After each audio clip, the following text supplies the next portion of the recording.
everyone on this very planet has goals. And that goals is to achieve happiness. And happiness is the ultimate goal that a human being can have. Really? Happiness is one of the hardest things to achieve by someone. Not everyone is happy. True. Not everyone with everything in the world that he has, like money, or house, or 7 wives, 7 wives, is happy. So, some people say that we have money, so we can buy anything that we want to make us happy. Well, that's true. That is what is called the short-term happiness. Short-term happiness happens when, you're happy for a short amount of time.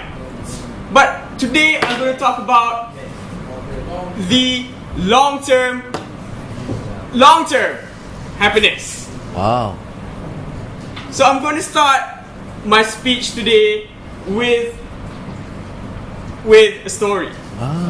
A story, one of the stories, and one of the most inspiring stories that I have encountered myself. It's about the story of my very own maid. Yes. For your information, guys, I lived with my maid longer than I have lived with my own father. Whoa! But that's another story that I have already reserved for my graduation speech. So, to continue. My beautiful maid? No. No, it's not. She's not beautiful. Yeah, she's gorgeous, but not that gorgeous, yeah? How is that gorgeous? So, she lives in a family in Surabaya. In the slums of Surabaya. The first day that she comes to my mom, before I got this maid, I have 18 maids. In the time of 3 years. 3 years. Most of them ran away, cannot take my mother because my mother is such a hothead. So that's why all those 18 were gone.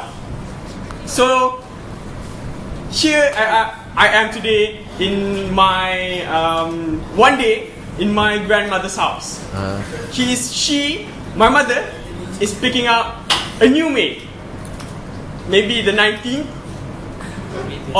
or the last, we don't know. So she said out of 10 pictures that she put on the ground, she told us to pick one.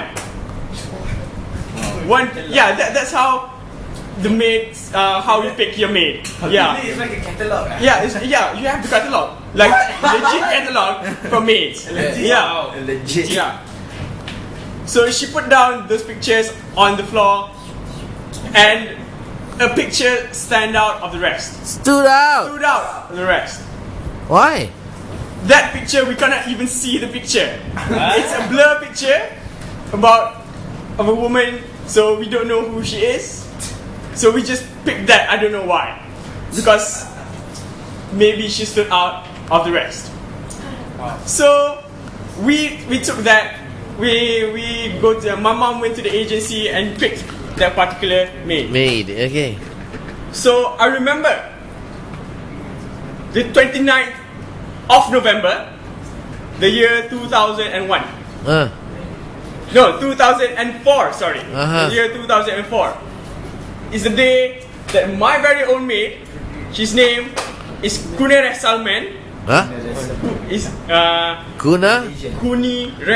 Kunire Salman. Her father's name is Salman. Okay. Binti Salman. Okay? She's from Indonesia. Of course, Surabaya. Of course. We picked her up at KIA. Then that's the start of the first day of our 19th May. I remembered that all of my meals and all of my everything basically in my life is prepared by her. Everything from cooking to ironing my clothes, everything. So this year marks the 13th year of she here in Malaysia. So for 13 years, she didn't see her family. So this marks the last year that she is with my family. So on this 27th of November, she will go back to Indonesia, to Surabaya, and won't come back to our family again. Oh. But that's not the inspiring part. On the 18th of September, the year of 2012, I was 8 back then. My mother wanted to visit my mate's village. Hey, wait a minute. When in 2012, you were 8 years old. No, it was 11. Sorry. I'm confused. 8. I was 8. 8 years old when you're 2012. So if you were 8 years old, you say you were not born when you picked up your mate. I was born. Yeah. When was that? 2004. A blur, a big blur. Okay. So let's continue. Okay. Doesn't matter. Okay, doesn't matter, right? Doesn't matter. Yeah, okay. Anything. Yeah, right. So it's 2012, So, yeah. The year I could remember, but I still remember it's the 18th of September that my mother wanted to visit my mate's village. So we went to the village, and my brother and I thought that just a normal village, a normal, typical Malay village that when you go, there's wooden houses, Coconut tree, coconut trees, mango tree. but it's not even that. This village was a 700 that has 700 people living in that village. And how big is that village? There's only 50 houses. What? 50 houses. 50 houses. Yeah, 50 houses. Maybe 2 times as big as this. And this bilik, this meeting room. Yeah, this meeting room. And can fit and will fit and has to be fit with 70 to 80 people. But mainly the people who lives in that house is the women or children. The men will sleep outside in tents. So Okay. I thought what I thought was already worse, but this is worse than worse. That I thought. So it was very how do you say it? It's terrible. It's very terrible. But when we came, it was like a festival. We came like just 3 people, and we came into the village. We were celebrated like presidents, like queens, actually, like queens, like kings. When we came in, there were kompang playing, there were people doing the bumanga. I thought, who's coming? Then we were waiting for you. Seriously. Okay, fine. I just go with it. Then we went into the dining room to eat. One of the house's dining room. Just a small dining room. Only the three people, my family, sat on that table. The others just watch. Like literally just watch. Just watch. From the window. From the windows, from outside, the whole village. The whole village. Yeah, the whole village was like Watch you watching eat. us eat. 700 people watching. Yeah.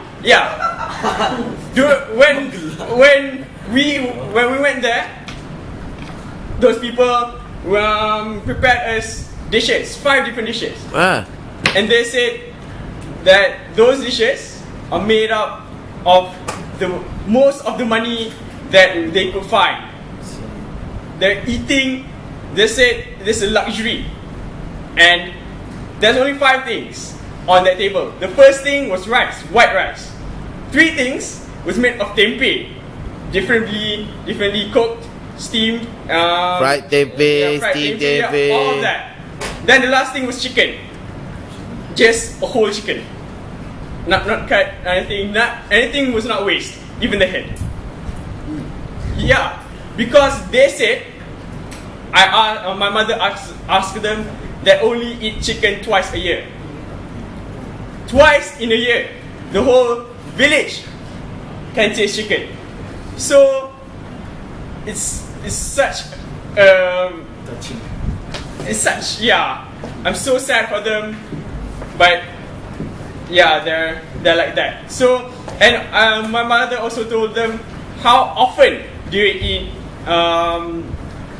cow's meat? And they said, cow's meat, beef. Yeah, beef. Yeah, beef. They said once in 2 years. And one family only gets 1 kilogram, and that 1 kilogram they ration it for 3 months. Why? They ration 1 kilogram of beef for 3 months. They have refrigerator. Yes, just one for the whole village. Yes. They're not really big refrigerator. Yes. No, it's nothing inside the refrigerator at all. Actually, there's only beef and chicken. That's it. That's the way they ration the food. Basically what they eat every day is tempeh and just tempeh and rice. Yeah. So, but there's one feeling that I can't be. I cannot remember. That even though that they have those, they don't have the facilities that we have today. That even some of them were not even wearing proper clothes like us. Their clothes were scratched here, maybe on the bottom, maybe on the shirts. They were so poor. Yeah, they were so poor that I couldn't even imagine it. I didn't even imagine that there were that kind of people, that kind of poorness, poverty. That kind of poverty in the world. Oh, yes, So, but there's one thing that they all have in common. And to stay energized, they keep themselves happy. The kids even played with coins that I gave them. They said in Indonesian, bagilah satu sen dua sen. Then I gave them some money. Then they played with it, and they were so happy. I did not think that even those shillings can make someone happy, but eventually they can. But not by buying something, by playing with the money itself. So then my mother thought how poor this village is. So right now my mother has contributed half of her monthly pay for the village in Surabaya, which is my mate's village. Wow. Which basically my mother's. How much is half? 10,000? No, around 28,000. 28,000 is half. Yes. Okay. Yeah, a month to bring up that village from poverty. So right now, I've seen pictures that the pictures were awesome. They took photos of them having houses that only one family can live, or maybe 2 families can live. By now, they are happy, and we are also happy. Then I asked my mother, why did you give that lot of money every single month to those people? Then my mom said just a simple sentence. She said to me, I want to make them happy, because that what makes me happy.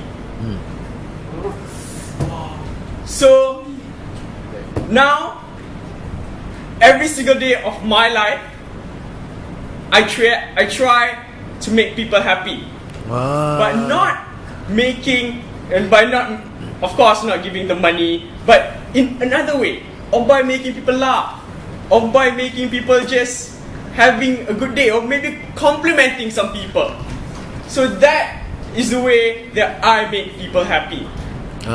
So even though that poverty, even though you're poor, even though you're rich, please give people, please spread happiness towards each other.